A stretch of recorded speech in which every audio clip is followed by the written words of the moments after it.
Khamzat Chimaev made a bold claim on the Muhammad Hijab podcast the other day. He said that he has been promised the winner of Dricus Du Plessis and Strickland, meaning he is next in line to fight for a title. And I think this is just a little bit of an outlandish claim. This is just jumping the gun a tiny bit. Now, if he's telling the truth, and indeed that is what Dana White has promised, that's awesome.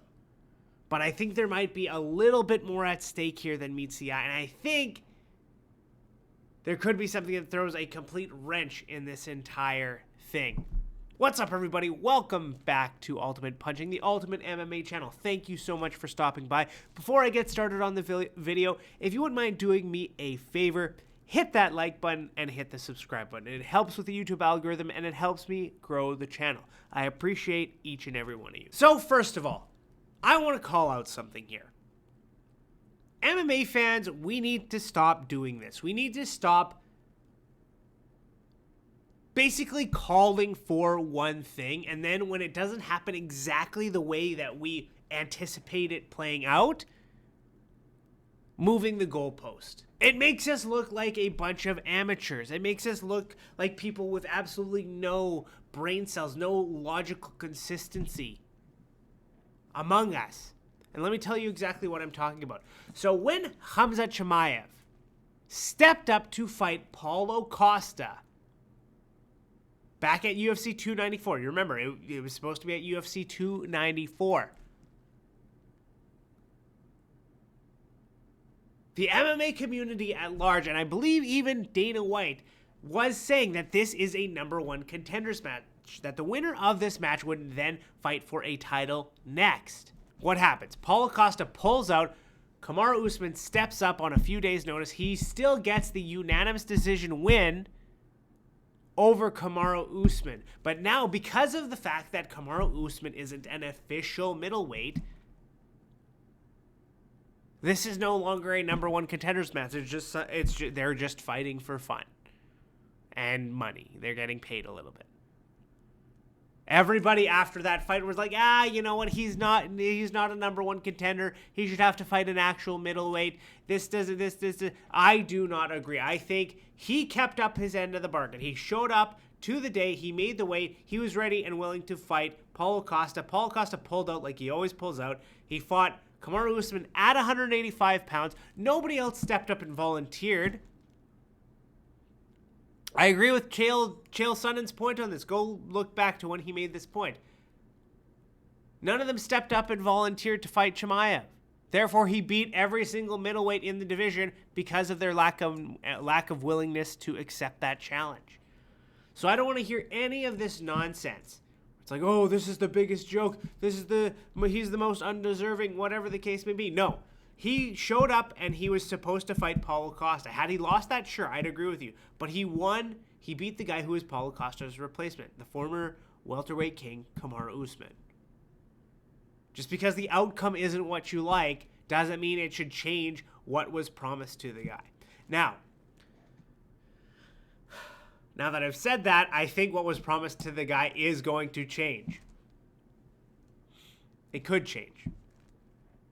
Dana White's promise could change depending on how this plays out. Now, if Strickland wins next weekend at UFC 297, I think they're going to go ahead and book Chimaev versus Strickland in a middleweight title fight.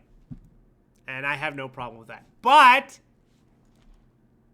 if Dricus Du Plessis wins, I feel like they're going to try to put Israel Adesanya in there with Dricus Du Plessis next for him to regain his belt back. Now, I could be wrong here because there are some rumors floating out there that Izzy is going to be fighting at UFC 300. There's going to be a trilogy match between him and Alex Pereira at light heavyweight. I don't know if this is true. But if that's the case, then this kind of shoots my theory to hell. But I think the main point I'm trying to make here is that if Izzy raises his hand and says, hey, I am ready to fight, give me the winner of these two bumps, or if he makes some sort of tweet the night of UFC 297 saying both of these guys look terrible, I know I could beat them, right? If he makes any type of comment indicating that he's ready to fight the winner of UFC 297, then I feel like that's going to bump Chimaev, right? He's going to have to fight somebody else and then get a title shot, perhaps. But if Izzy, of course, doesn't speak out, then I have absolutely no problem with Chimaev getting his title shot next. Because he did exactly what he said he would do. He came in, he beat Kamaru Usman at 185 pounds. Kamaru Usman was the replacement for Paulo Costa. I don't care if he hasn't beaten a middleweight. He beat somebody at middleweight, and the promise was that he was going to get a title shot